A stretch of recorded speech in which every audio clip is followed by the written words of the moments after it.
مولاي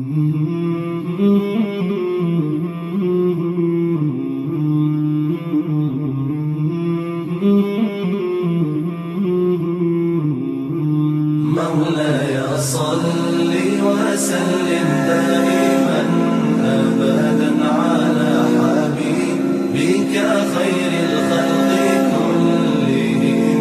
مولاي صل وسلم دائما أبدا على حبيبك خير الخلق كلهم محمد.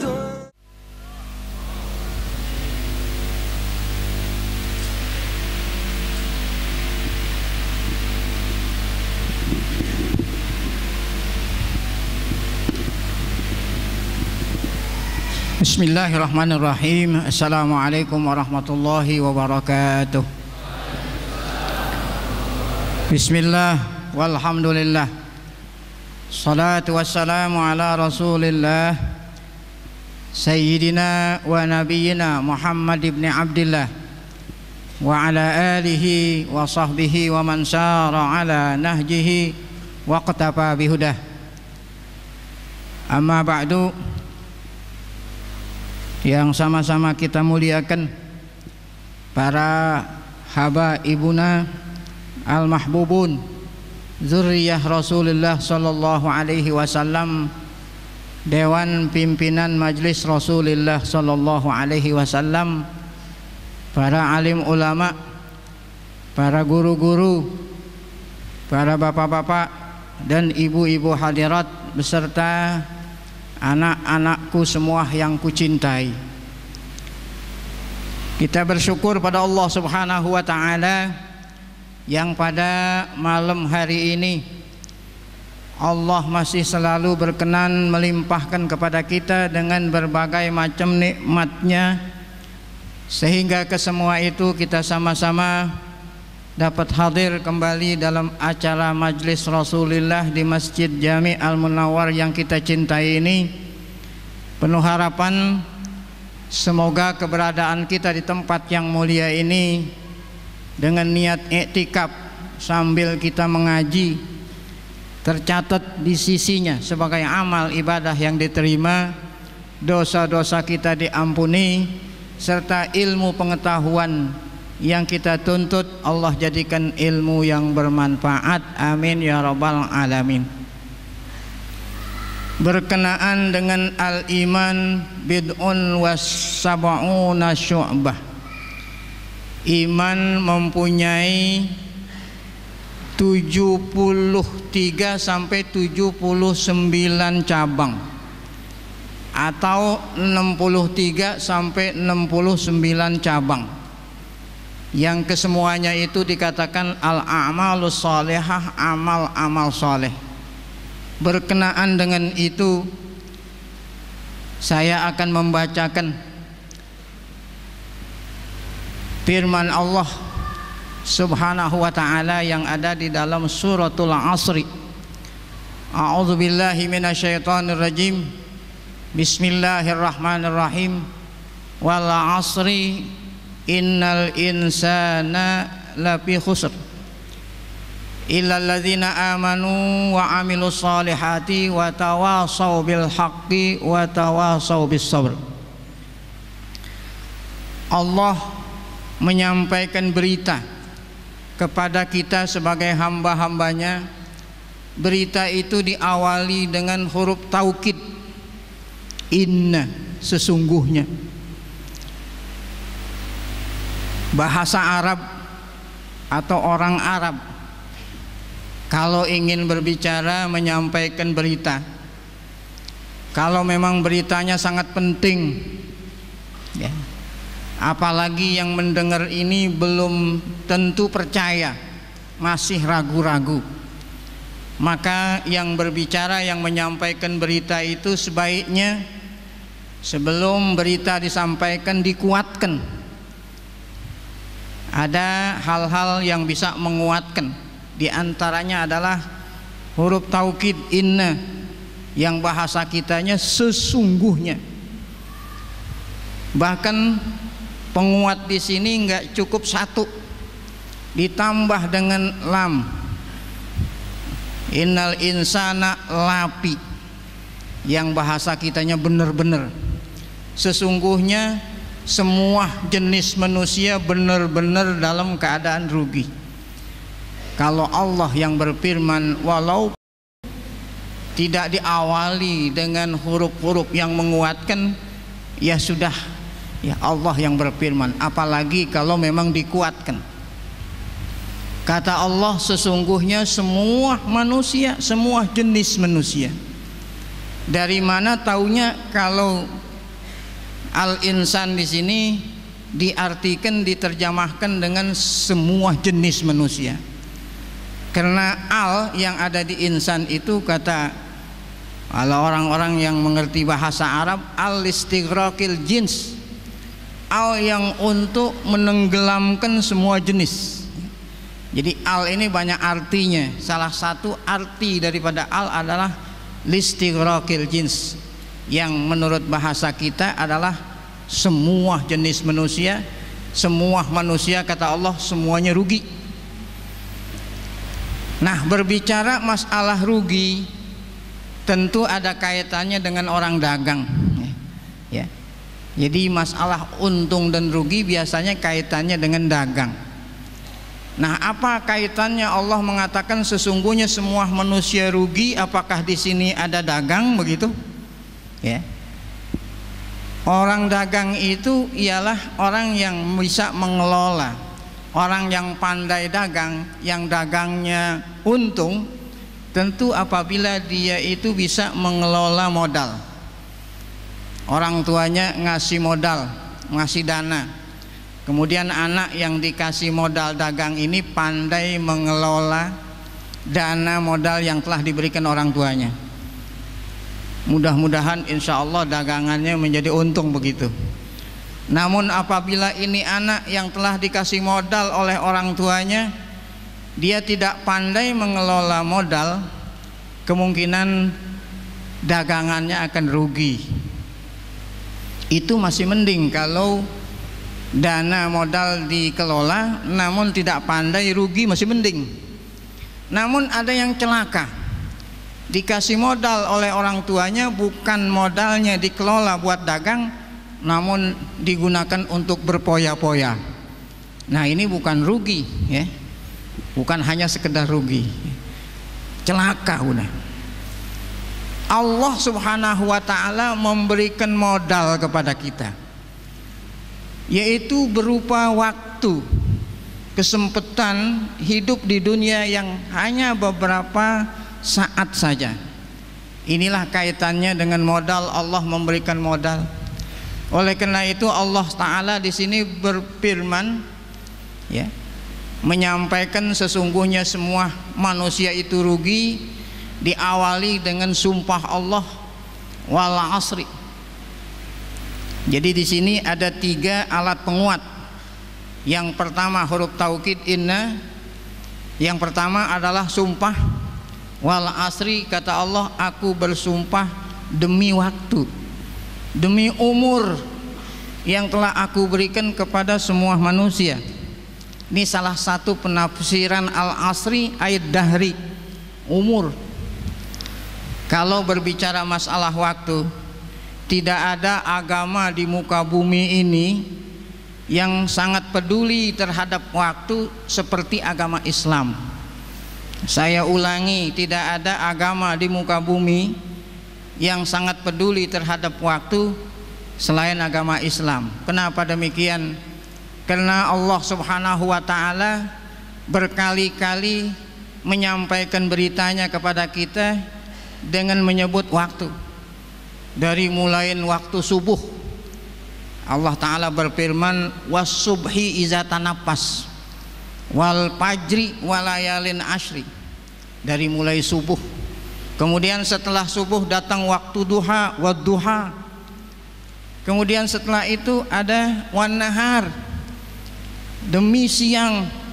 Setelahnya siang berlalu, datanglah waktu asar. Kemudian ada walaili iza saja, dan seterusnya.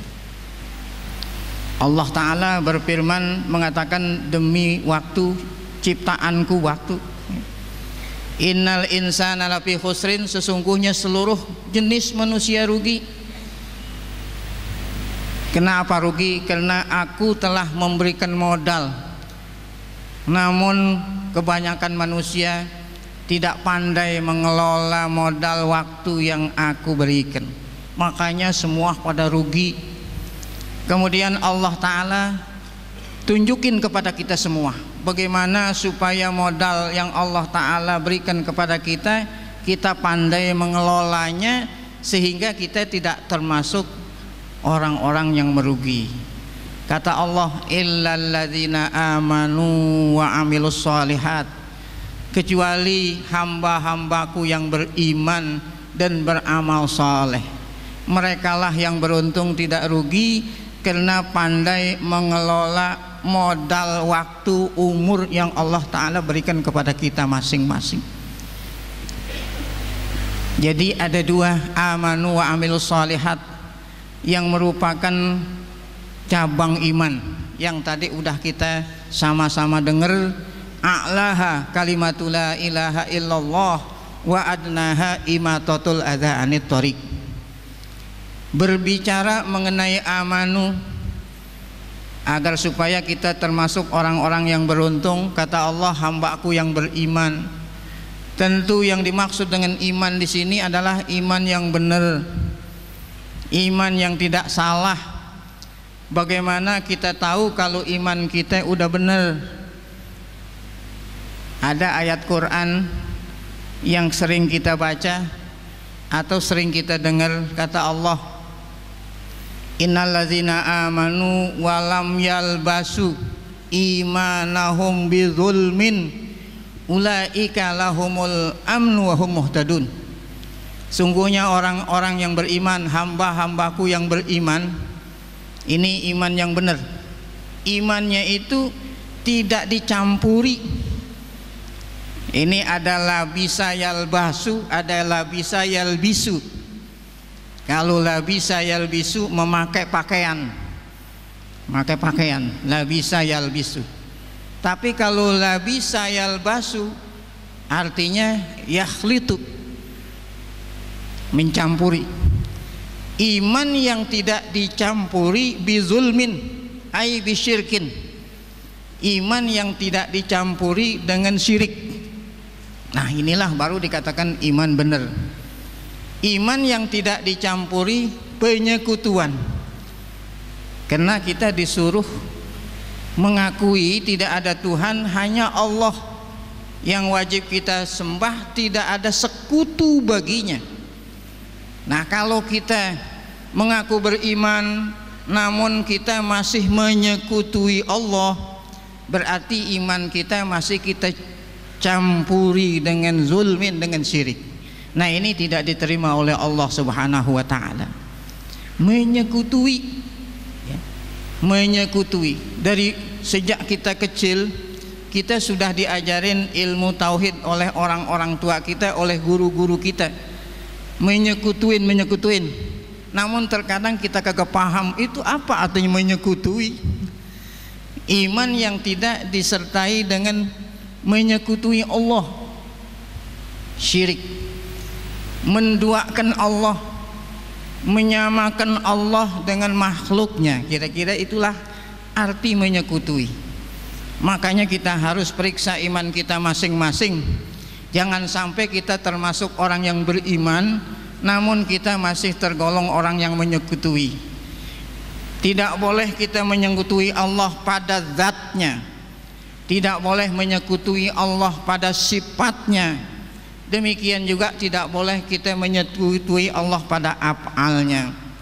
Menyekutui Allah pada zatnya, seperti ada segolongan manusia yang mengatakan bahwa Allah atau zatnya Allah itu ada tiga, Tuhan ada tiga, baik itu yang kedua anak atau bini atau macam-macam, itu menyekutui Allah pada zatnya.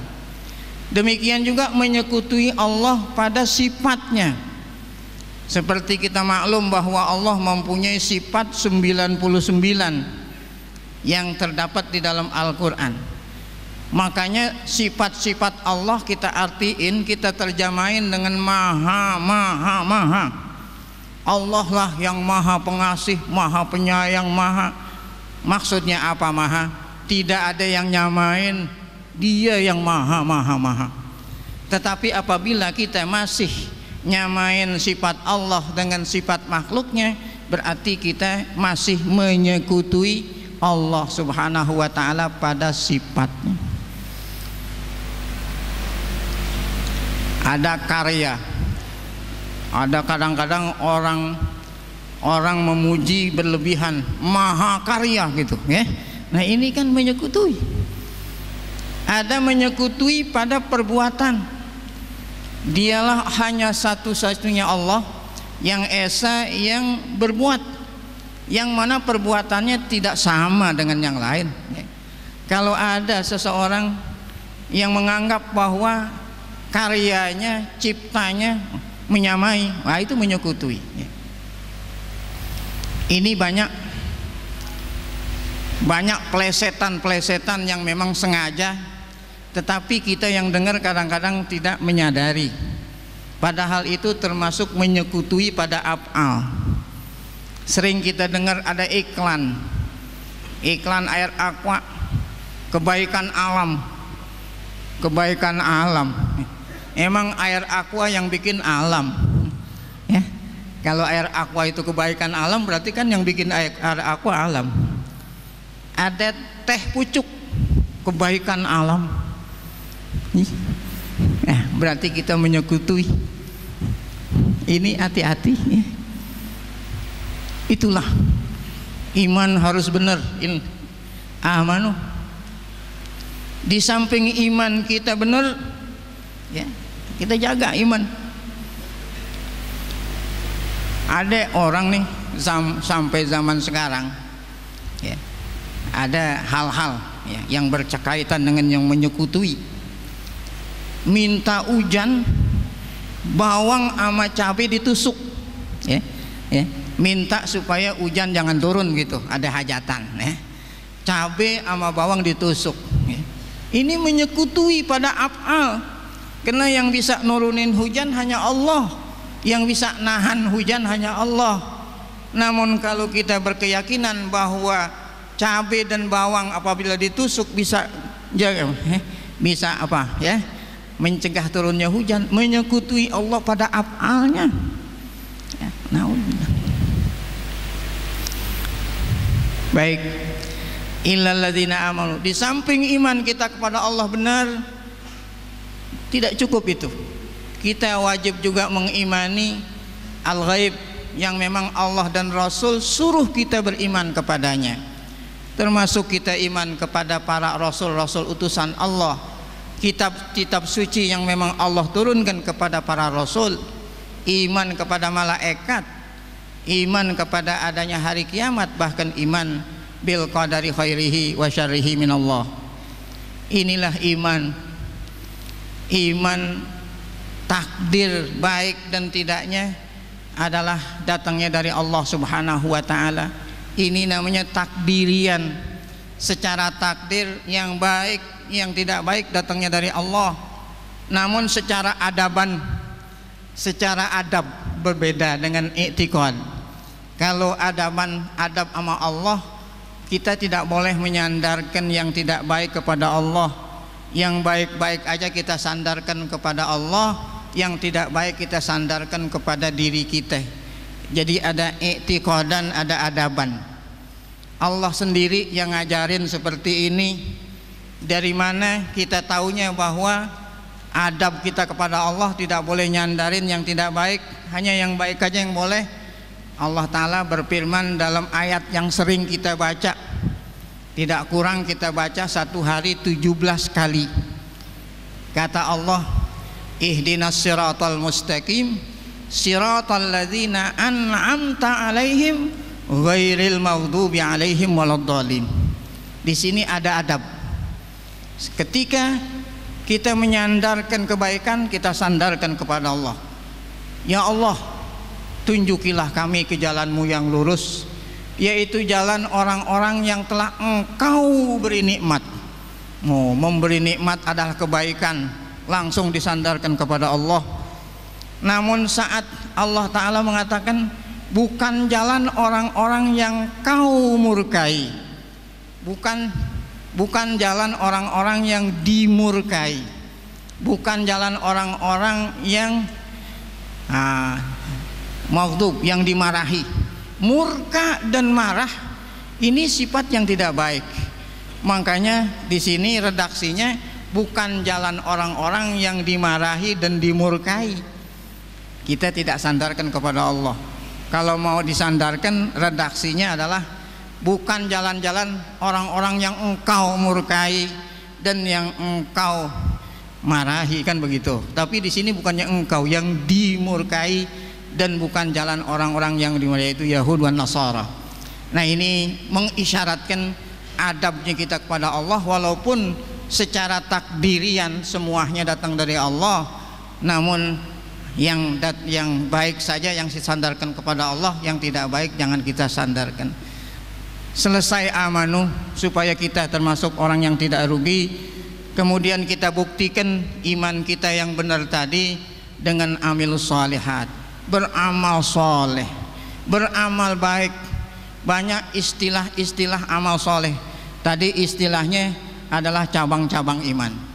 Ada lain daripada amal soleh, takwa. Ada lagi selain takwa, melaksanakan perintah Allah dan menjauhin segala larangan-larangannya. Ini seluruhnya termasuk amal soleh. Agar supaya kita termasuk orang yang beruntung dan tidak merugi, di samping iman kita benar tadi, amal soleh kita pun diterima oleh Allah. Kata ulama, amal soleh kita supaya Allah Ta'ala terima, syaratnya ada dua. Yang pertama, antakuna shawaba. Amal soleh kita kalau mau diterima Allah, dikasih pahala oleh Allah, ganjaran, harusnya benar. Nah, bagaimana mau tahu amal soleh kita benar? Yaitu dengan cara meneladani, mengikuti Rasulullah Sallallahu Alaihi. Kalau kita beramal soleh kagak pakai ngikutin Rasul, nggak benar. Ya, kata Rasulullah, kata Nabi kita mau sholat, shollu kama ra'aitumuni usolli. Mau sholat, ikuti saya bagaimana saya sholat. Mau haji, khudzu anni manasikakum. Jadi semua amal soleh, baik itu ibadah mahdoh, murni ibadah, atau muamalah antar sesama kita, itu harus kita mengikuti Rasulullah agar supaya benar. Kalau kagak pakai ngikut Rasul nggak benar. Namun nggak semuanya kita bisa langsung ngikuti Rasul, nggak bisa. Ente mau sholat, emang di sholat di dalam Quran nggak diterangin, ya? Mau sholat tidak bermazhab umpamanya langsung ngikuti Rasul, nggak bisa. Karena kalau nggak mau mengikuti para fuqaha kita, contohnya mau sholat, ente kumpulin hadis-hadis yang berkenaan dengan sholat. Kalau umpamanya jumlahnya ada 1000, kumpulin tuh 1000 yang berkenaan dengan sholat. Setelah udah semua kumpul, ente simpulin, bisa nggak kira-kira? Nggak bisa. Nah, kalau memang kagak bisa, bagaimana caranya? Ngikutin karya-karya ulama-ulama kita. Ulama-ulama kita ini udah bersusah payah ngumpulin hadis, ngumpulin ayat Quran, kemudian sudah dikumpulin dalam kitab fikih. Kita baca fikih itu sudah sama dengan kita mengikuti Rasulullah Sallallahu Alaihi Wasallam, karena sumbernya adalah Quran dan hadis. Namun kita baca kitab fikih juga kagak bisa. Kan kitab fikih bahasa Arab, emang itu bisa sendiri? Nggak bisa. Nah, kalau memang kagak bisa bagaimana? Ngaji, hadir di majelis ta'lim, ya. Udah disuruh ngumpulin hadis sendiri kagak bisa, disuruh baca kitab fikih juga kagak bisa, ngaji juga nggak mau, ya. Bagaimana kita mau tahu amal soleh kita bener? Kan begitu, ya. Itu yang pertama. Kemudian syarat yang kedua, kata ulama, supaya amal kita ini diterima, di samping benar ngikutin Rasul, kholison, amal kita ini niatnya murni lillahi ta'ala, jangan dikarenain yang lain-lain ya. Jangan karena yang lain, hanya karena Allah ya. Baik itu sholat, puasa, zakat, muamalah, semuanya semata-mata karena Allah subhanahu wa ta'ala, baru Allah ta'ala terima, baru Allah ta'ala kasih pahala. Kata Allah ta'ala, wa ma umiru illa liya'budullaha mukhlisina lahuddin ya. Dulu sering kita dengar kalau orang beramal tidak ikhlas katanya riya, begitu ya. Ya, sampai saat ini kita artiin riya itu beramal ingin dipuji, begitu. Ternyata riya itu bukan hanya karena ingin dipuji, karena dunia, yang diharapkan dunia. Dipuji itu salah satu di antara dunia ya. Kalau kita beramal karena duit, ya termasuk riya.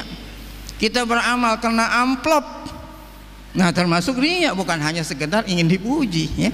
Nah, Allah nggak suka hambanya yang saat dia mengabdi kepadanya, hamba itu tidak murni karena dia ya. Harusnya murni, ya Allah Ta'ala senang.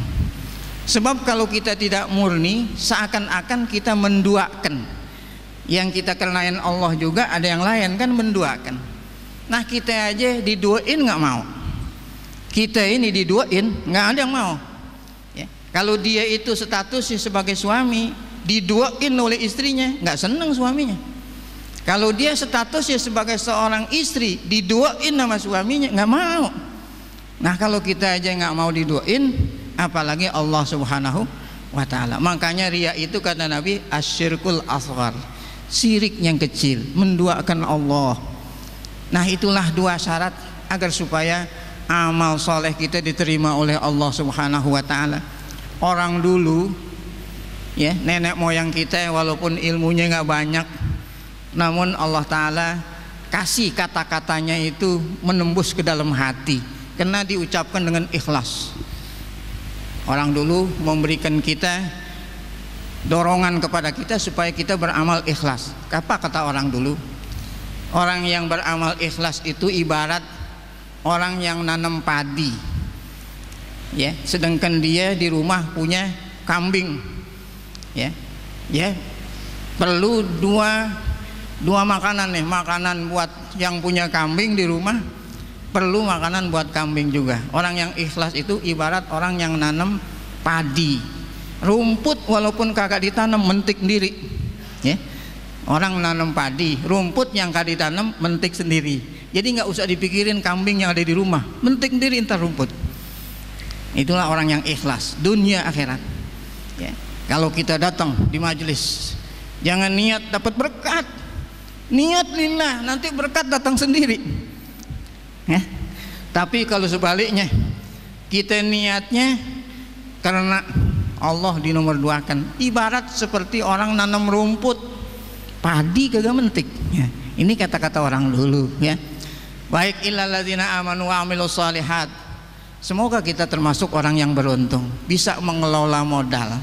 Kemudian Allah Ta'ala mengatakan wa tawasau bil haqqi wa tawasau bis sabr. Ayat yang terakhir ini mengisyaratkan apabila kita sudah beruntung, asal bisa jangan kita doang, ajak keluarga kita ya. Ku ampusakum wa ahlikum nar. Kalau kita masuk surga tidak disertai sama anggota keluarga kita, kesempurnaan di surga, kenikmatan di surga nggak sempurna kalau memang tidak semua keluarga kita masuk surga. Makanya kata Allah Ta'ala wa tawasau, saling ajak, terutama keluarga kita, kemudian baru tetangga, baru kawan. Kita masuk surga, keluarga kita masuk surga, namun tetangga kita, kawan kita kagak ya. Nah, jadi kenikmatan nggak sempurna, makanya disuruh ajak wa tawasau bil haqqi wa tawasau bis sabr. Bil haqqi ay bil iman, bis sabri karena melaksanakan perintah Allah, menjauhin larangannya, ini membutuhkan kesabaran. Kalau kita nggak sabar, nggak akan bisa melaksanakan perintah Allah, nggak akan bisa menjauhin larangan. Yang terakhir, para bapak hadirin, apabila kita ini diperintah oleh Allah untuk beriman dan mengabdi kepadanya amal soleh, ini Allah Ta'ala tidaklah mendapatkan keuntungan dan manfaat. Semuanya itu keuntungan dan manfaat untuk kita sendiri, ya. Allah nggak ngambil manfaat dari iman dan amal soleh kita. Yang merasakan dan yang mengambil manfaat tidak lain adalah diri kita sendiri. Hanya Allah Ta'ala ingin supaya kita itu mengikuti aturan-aturan Allah. Jangan ngikutin aturan-aturan yang dibuat oleh manusia. Kenapa Allah yang harus kita ikutin?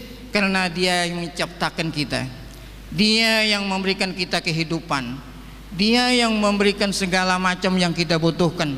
Udah logis kita harus mengikuti aturan-aturannya.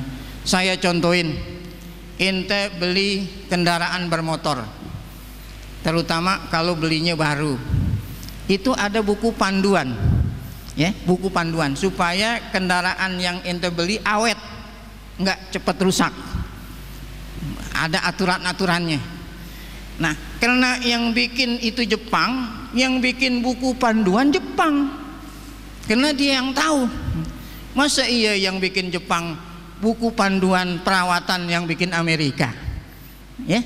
Karena dia yang bikin buku panduan dia. Nah demikian juga Allah, karena Allah yang bikin kita, yang ciptain kita, Dia yang memberikan kita segala-galanya, Dia yang tahu mana yang baik buat kita, yang tidak baik bagi kita, makanya Dialah yang harus kita ikuti. Yang kedua, saya contohin, kalau kita berada di padang Sahara, seorang diri, yang namanya padang Sahara, di depan pasir, di belakang pasir, kanan pasir, kiri pasir, udaranya panas, lapar, haus, kemudian keder itu artinya nggak bisa pulang, keder. Tiba-tiba ada orang ngasih sepiring nasi sehingga laparnya hilang, ngasih segelas air sehingga hausnya hilang, ya. Setelahnya itu kita nggak ngerti pulang, dituntun sama dia, ditunjukin rumah kamu di sana. Nah, kira-kira sikap kita terhadap orang yang berbuat baik itu bagaimana sikap kita? Pertama kita kenal, siapa ente? Oh, saya si Fulan. Setelah kita kenal, kita berterima kasih, kan begitu. Ini udah dikasih nasi sepiring, udah dikasih air, udah dianterin pulang, ngenal aja nggak mau ngenal aja orang itu yang berbuat baik kita nggak mau. Pasti orang lain mengatakan kita ini apa? Majnun ente. Udah dikasih makan, kasih minum, ya, ditunjukin mana rumah, mau ngenal aja kagak. Orang akan mengatakan saya ini sebagai orang majnun.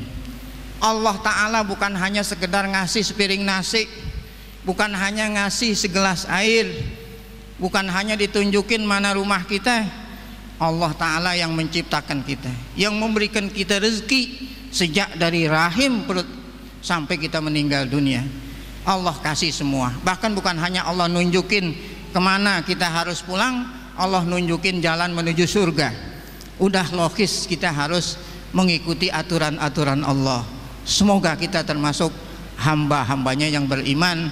Amin ya rabbal alamin. Mohon maaf lebih kurang, semoga ada manfaatnya. Akhirul kalam, assalamualaikum warahmatullahi wabarakatuh.